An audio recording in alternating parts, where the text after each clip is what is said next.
Hello and welcome, everyone. My name is Jenna Grubman, and I am very excited to be with you today for another STEM Careers All Year virtual event. Today is special because we have two new faces for you. One from General Motors and one an author and illustrator who's going to share his book and about a STEM engineer who has made a difference in all our lives. And I think you all will really appreciate this gentleman named Jerry, who our author will tell you a little bit about shortly. But first, I just want to welcome everyone. Keep putting, as you join in, where you're joining from. So your city and grade level. We'd love to see who's joining us today and so appreciate you coming for this STEM Careers All Year. So today we'll have, again, two folks joining us. And as we celebrate Black History Month as well, we want to bring to light the story of Jerry Lawson, an electronic engineer, who pioneered the creation of video game systems. So more to come on that. Get excited. But all of this is made possible by our wonderful partner, General Motors, through our STEM-focused partnership. From GM, we have Rhonda Fields, the Senior Manager of Corporate Giving of DE&I Initiatives. This is Rhonda's first time joining us for this event, and we're very happy to have her. She'll introduce our author and illustrator, Don Tate, a first book favorite, author and illustrator, in just a few minutes, so you can hear more about Don, his background, and then he'll talk a little bit about the central character in the book. So after the story, we will have time for Q&A. So that's questions coming from you all. Please have your educator type those questions in the questions and answer box, probably on the bottom left of the screen right now. In the meantime, you can use the chat to share ideas and thoughts along the way, but please submit those questions in the questions and answers tab when we come to that part of our session today. Yeah, it just shook a little bit. So before I introduce Rhonda a little more formally, I want everyone just to raise your arms up, give a big, probably after lunch stretch, roll your shoulders back up and down. Shake out those hands. And now we are ready to have Rhonda, who is a mom of two strong, courageous girls. Rhonda spends her time reading, searching the world's best chocolate chip cookie recipe and doing her part also to make the world a better and safer place for everyone. She currently serves as the senior manager of GM's Inclusion Fund, increasing STEM education for pre-K students. And she also has an extensive background in nonprofit and social work. So it is my pleasure to bring up Rhonda Fields. Hi, everyone. I am so excited to be here. And I'm looking in the chat and I see a lot of people from Michigan, Southeast Michigan. And I just want to say hello, neighbor. I am here based in GM's headquarters here in Detroit, Michigan. So a hop, skip, and jump away from each and every one of you. As Jenna so kindly mentioned, I am a wife, a mother of two amazing, amazing human daughters, sister, and both of my parents actually, fun fact, retired from GM. And so just excited to be here. This slide right here shows a picture of some of my favorite things. I love to travel. We just went to Disneyland with our little ones. Well, one of the little ones wasn't here quite yet. I love to read, and I just love working for a company that cares and does good, period. So excited to be here on behalf of GM. We thank you for being here. My STEM career, I went to school to be a math teacher for elementary school, and then eventually wound up becoming a school social worker, and then found my way here to GM. And so just STEM can take you any and everywhere, and that's just one of the fun things I love about being in this space. what we came here to see, right, is Don. So I am excited to introduce Don Tate, author, illustrator, and just a phenomenal human being. And so I'm going to let him take over from here, and then I'm going to hop back on and host the Q&A session. So get those questions ready. I'll see you soon. Good morning, everyone. Good morning. Good morning. It is an honor to be here with you virtually. I am so glad to be here with each and every single one of you here this morning. Again, my name is Don Tate, and I am the author of, I often say, more than 90 books for kids. I have the one book here in the back, but I have about 70, 80 more books that I've either written and or illustrated. My latest book, which I'll read a little bit later, is called Jerry Changed the Game: How Engineer Jerry Lawson Revolutionized Video Games Forever. Thankfully, this book is winning all kinds of STEM awards, and that makes me happy and excited. But you might be asking yourself, STEM? What is that? Is Jerry's Changed the Game? Is it a book about plants and leaves and stems? No, not at all. STEM: science, technology, engineering, and math. Really? All of those things might seem kind of boring to you, right? They might seem like kind of adult things, right? Nothing the kid wants to know about, right? Wrong. Believe it or not, STEM is everything, and it is everywhere, and it can be for you too. Let me give you a very quick quiz. Look up towards the sky. Have you ever wondered how big is the universe?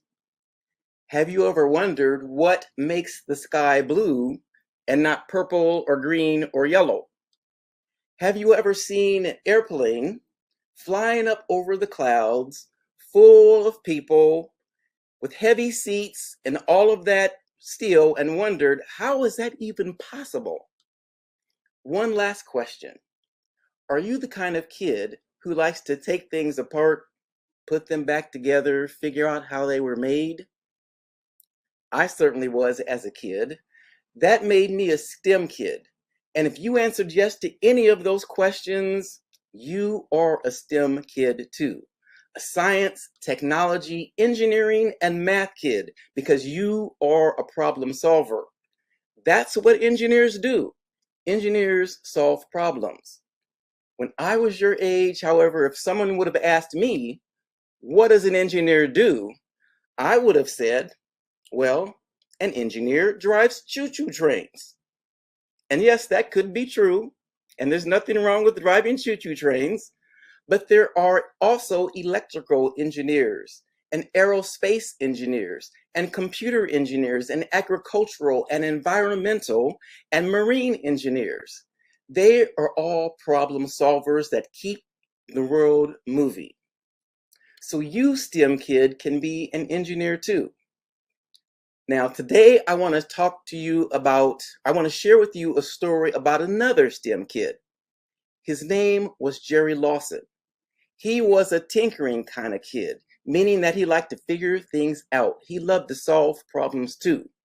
And when he grew up, he solved the problem with video games. At one time, you could only play one video game per console. Jerry Lawson grew up to become known as the father of video gaming. So I'm going to go right to my presentation.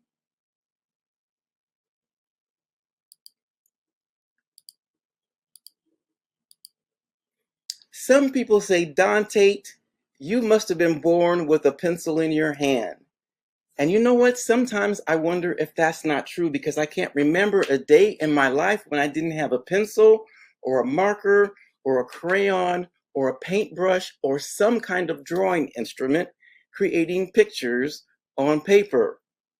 How many of you like to draw? Yeah, I can imagine how many hands are going up right now. When I was a kid, I loved to draw. As a matter of fact, this is a picture I drew when I was 3 years old. It's a picture of my mom, and she's holding my baby brother. Can you see my mom in there? Can you see my little brother that she's holding? And apparently my brother had an accident in his diaper that fell out. And I included that in the draw. And I guess I've always been a very detailed kind of an artist. And the details, they never stopped. I've been drawing and painting and creating and macrameing and using my hands and solving visual problems as long as I can remember. Sometimes I call myself an engineer. While engineers solve problems with math and science, I've always been solving problems with pictures. This is a picture of me. I grew up in Des Moines, Iowa, the hog and corn capital of the world. I loved growing up in the Midwest, but there's one problem with the Midwest that I never quite got over, and that is that it gets very cold. So today I live in warm, cozy Austin, Texas, where I'm looking out the window. We might get a snowstorm here. You just never know about that when living in Texas. Now, I've been writing and illustrating books for about 30 years. That's a long time, I know. But today I'm a much more confident artist than I was many, many years ago. And these are some of the book covers of the books that I've illustrated. You may recognize some of these book covers. I love telling the stories of inspirational historical figures whose stories have not been told or overlooked. Jerry Changed the Game is my newest book, and it's the story of self-taught engineer Jerry Lawson. Jerry Changed the Game, how engineer Jerry Lawson revolutionized video games forever. Where did I get this idea? Well, I get my ideas from a lot of places. Sometimes students give me ideas. Sometimes when I'm researching, I get ideas. However, it was a librarian who one day told me, Don Tate, you should write a story about Jerry Lawson, known as the father of modern video gaming. So I started to do my research. The big question that I had was who invented the video game cartridge? Now, what you may not know is that early video games used a cartridge. If you can see me in my little preview, I'm holding a video game cartridge. This is how we played video games when I was a kid. When I researched, my question was, who invented this cartridge? And where do you think I did my research? On the internet. So I discovered, yes, Jerry Lawson is the father of the video game cartridge. Now, do you always believe everything that you find on the internet? No. So I kept digging just to be sure. And this is also what the internet told me. These two guys were the inventor of the video game cartridge. Really? Well, now I had a problem because these two guys also had a patent for their video game cartridge. Wow, I wasn't quite sure what I was going to do, and I was disappointed because maybe I can't write my story. Well, in an interview, I discovered my answer. In a primary source interview, Jerry Lawson answered that question by saying that I always had that idea. A lot of people did. And therein lied the answer to my question.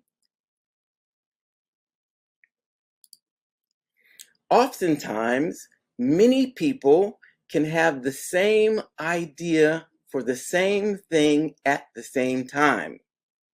These two engineers on the left, they had an idea for a video game cartridge, and Jerry Lawson had an idea for a video game cartridge.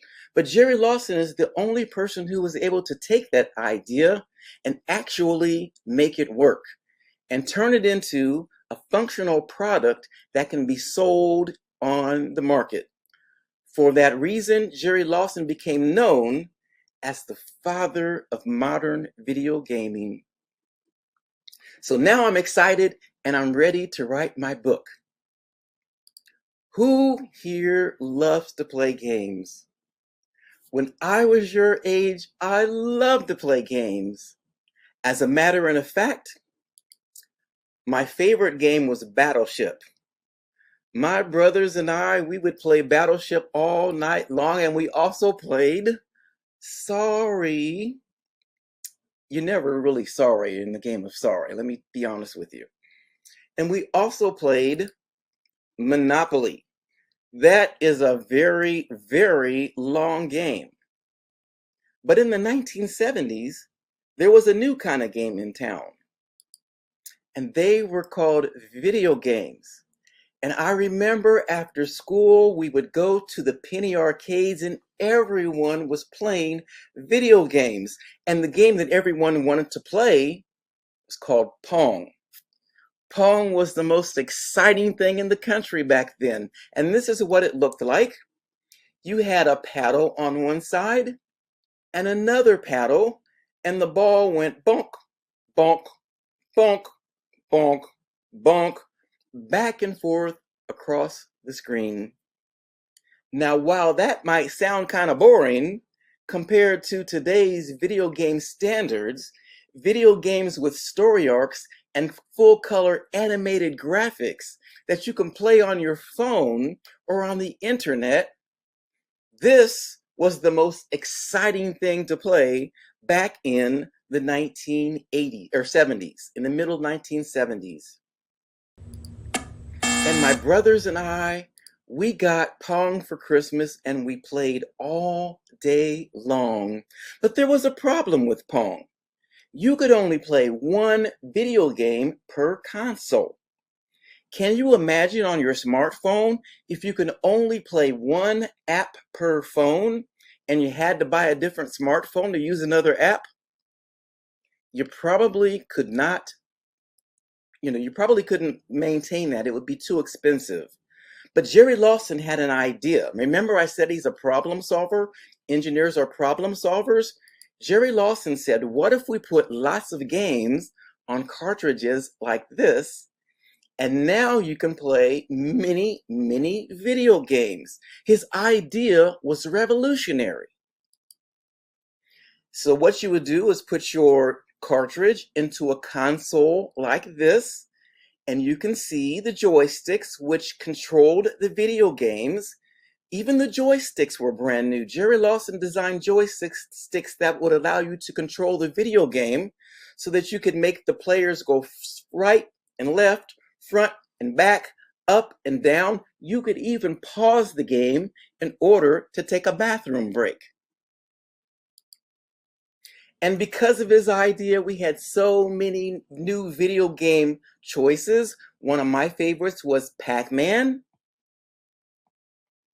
and Miss Pac-Man. And because of his idea, we now also have so many more video game console choices. My son always loved the PlayStation. Now, I want to take a minute to actually read my book. I was so excited to be able to research and write and rewrite, because writing is a process of rewriting, to rewrite the book. And again, thank you for the opportunity to share my book with you. Now, at this point, I would love to answer any questions that you might have about bookmaking, about the Jerry Lawson story, or any other question that you might have. Thank you.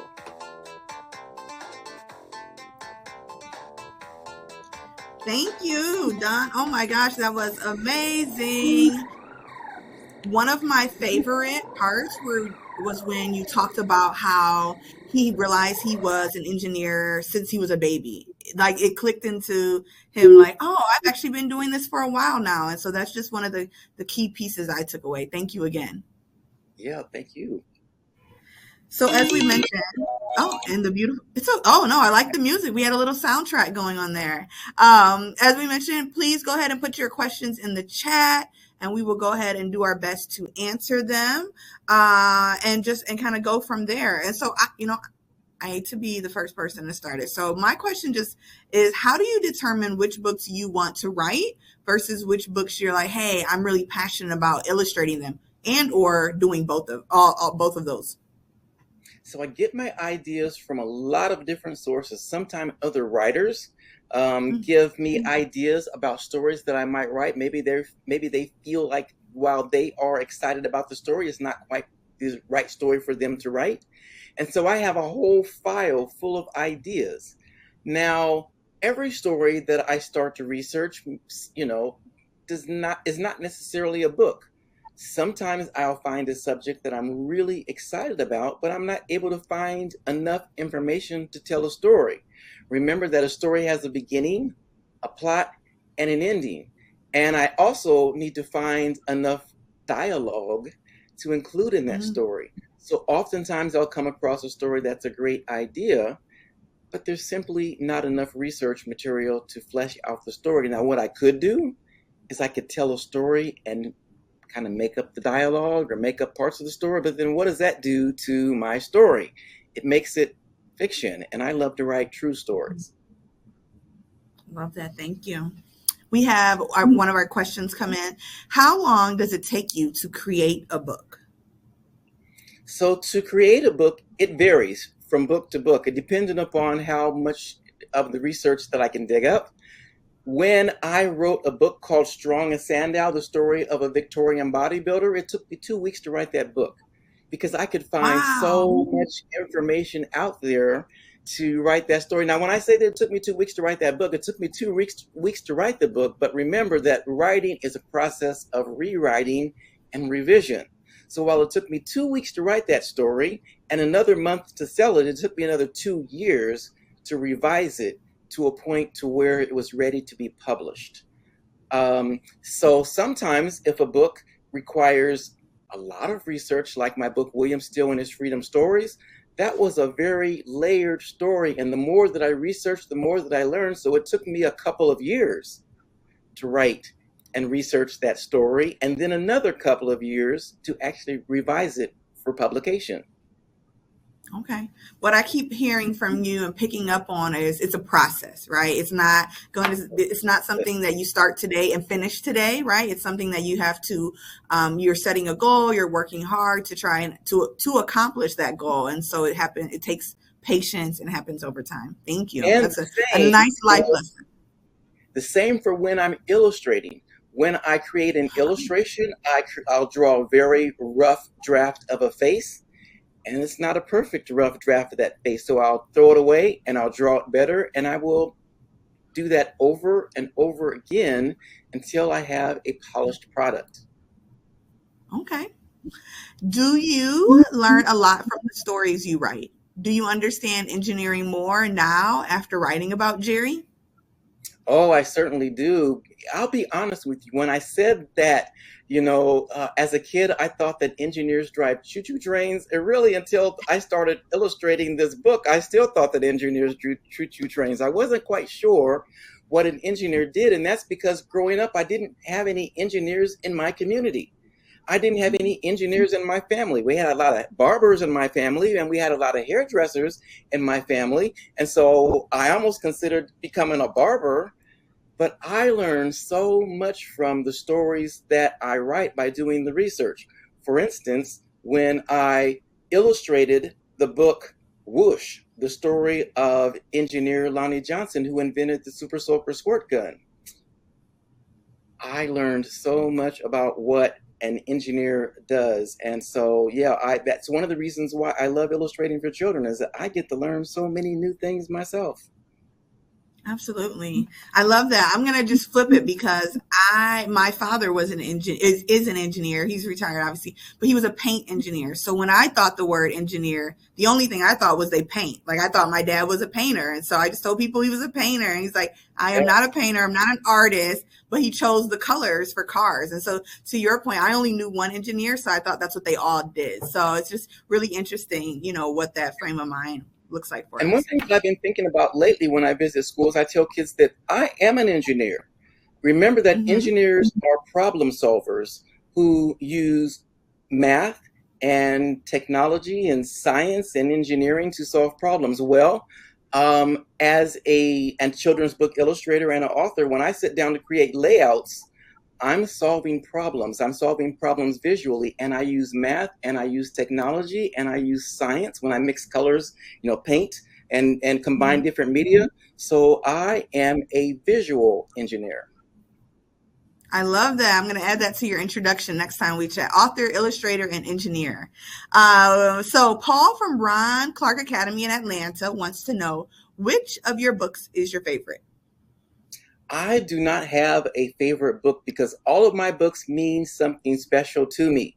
When I look at my books, when I look at all my books together, I can remember special times that I was going through as I was creating that particular book, or maybe some fun research experiences that I had while I was creating that book, or what I learned when I was illustrating that book.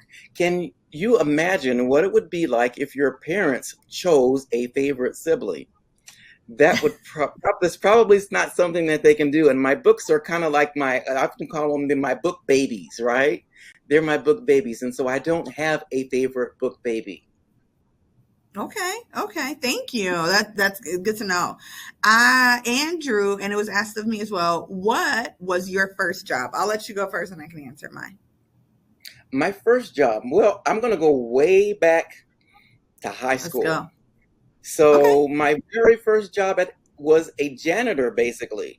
I worked at the mall, sweeping floors and cleaning the counters and cleaning the store after it closed up. But I learned so many things about having a good work ethic, showing up on time for work and doing my work the best that I possibly could.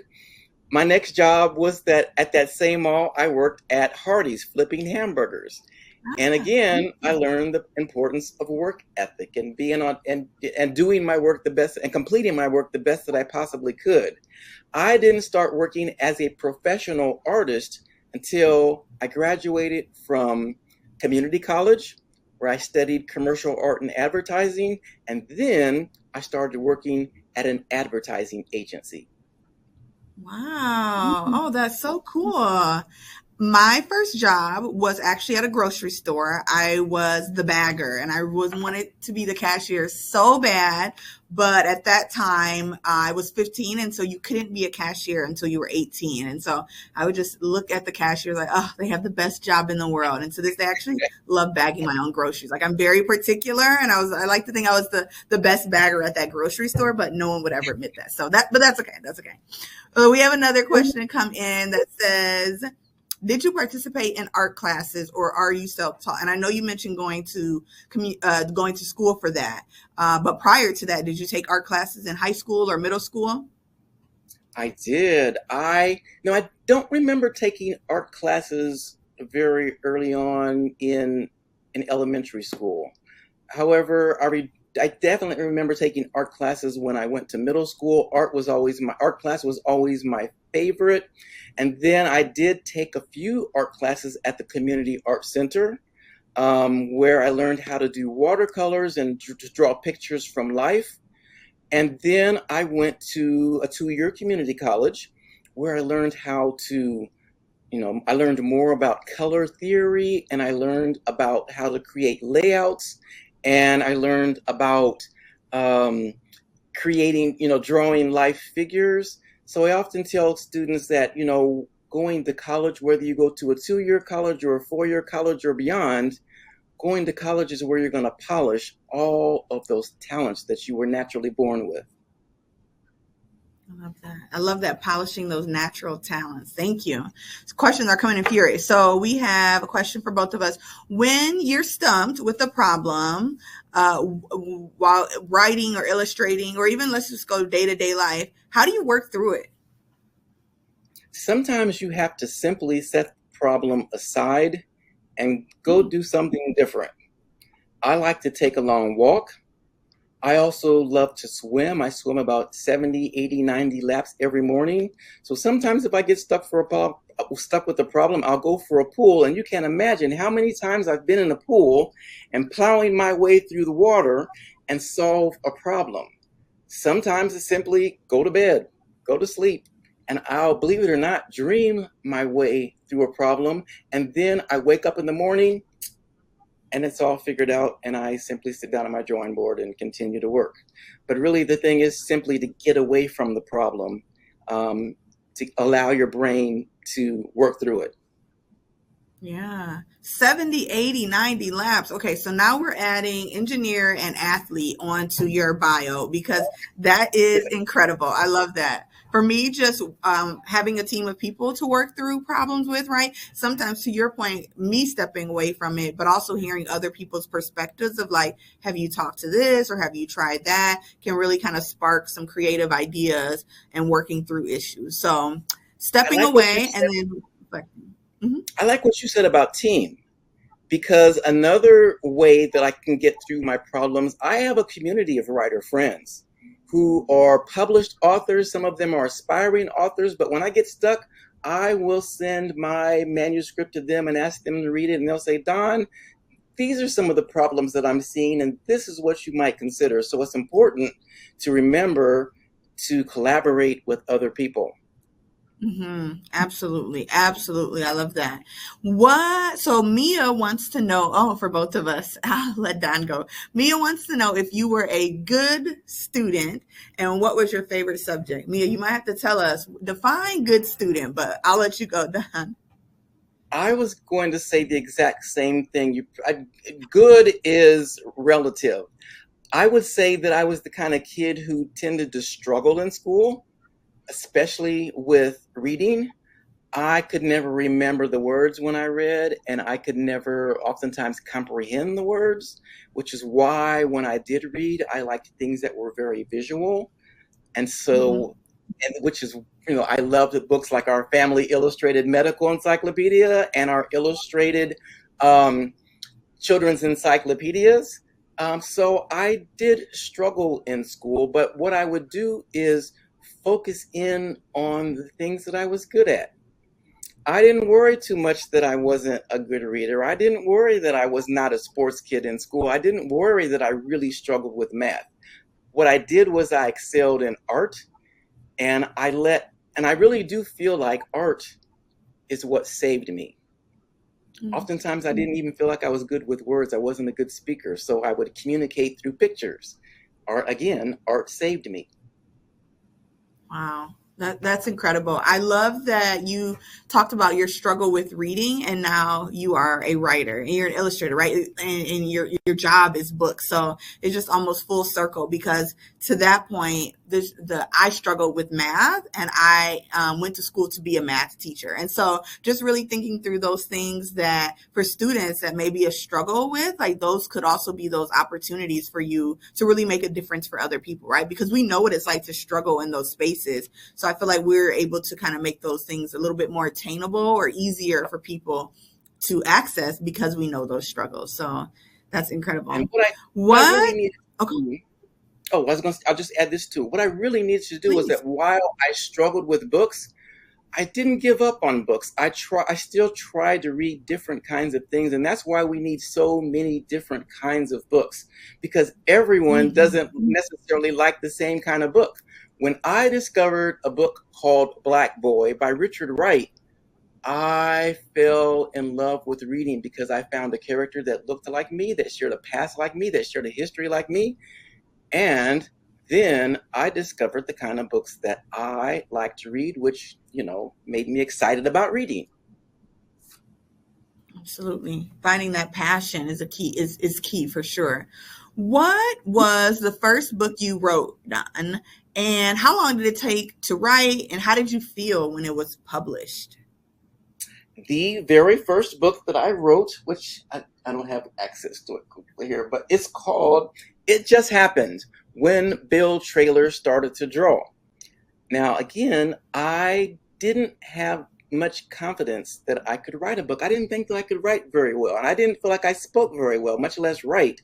But I decided to give it a try, and I wrote every day, and an editor at a big publishing company said, we're going to publish your book because we love the way that you speak. We love your voice. So that's why it's important for everyone to tell your story, and don't be afraid of whether you speak perfect English or maybe you don't speak English very well at all.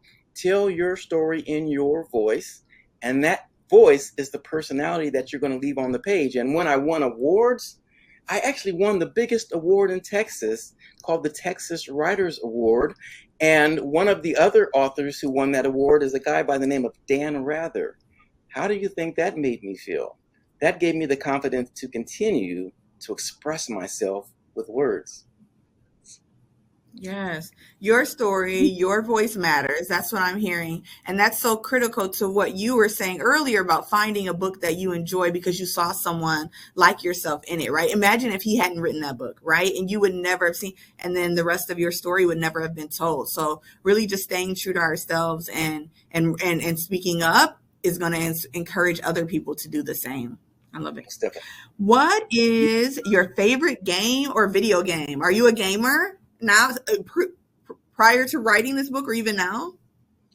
I'm not a gamer today. I don't have time really to play games, but I remember, and I guess this would have been back in the early 90s. I think it was called Super Mario Brothers. And that's a classic. The guy in the overalls, and he's running and he's like bumping up against the mushrooms. I could play that game all night long. I also loved Pac-Man and Miss Pac-Man, and I loved Donkey Kong, and there was another one. Is it called Logger? Maybe no, Frogger. I loved Frogger. All those games from the 80s and the 90s. Yes, classic. But Super Mario is still around, right? They just came out with a movie, which I may or may not have seen, and still sing the Peaches soundtrack song. So absolutely. I will say with me, I have a 5-year-old and a 10-month-old, and the 5-year-old, we play Hungry Hungry Hippos. I don't know if you remember that game. It is still old school. Yes. But like when you're trying to, yes. And I do not let her win. Like I am going to be very competitive and teach her, but I absolutely love that game. So this is the last question for both of you, or for both of us. I apologize. What is your favorite color? And who are you going to root for in the Super Bowl? Those are two very different questions, but I'll say I love it. I often say that my favorite color, people always go, what is that? Periwinkle. Periwinkle. Periwinkle. It is kind of a bluish color, bluish purple. I worked that color into just about every one of my illustrations in some way, just because I think it helps pull everything together. It's a very cool color. And I'm not a sports person.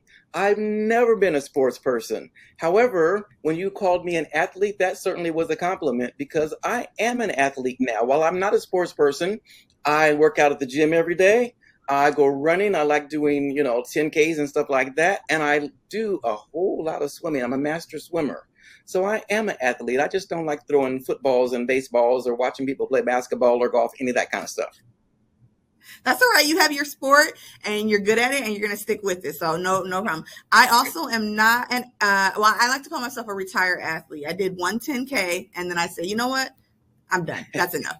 So I'll do a few 5Ks, so I also am not huge on sports, but I am huge on commercials. So I'm not going to lie. I'm showing up to watch the commercials. I love seeing the best of, and the halftime shows usually never disappoint. So that's what I'm here for.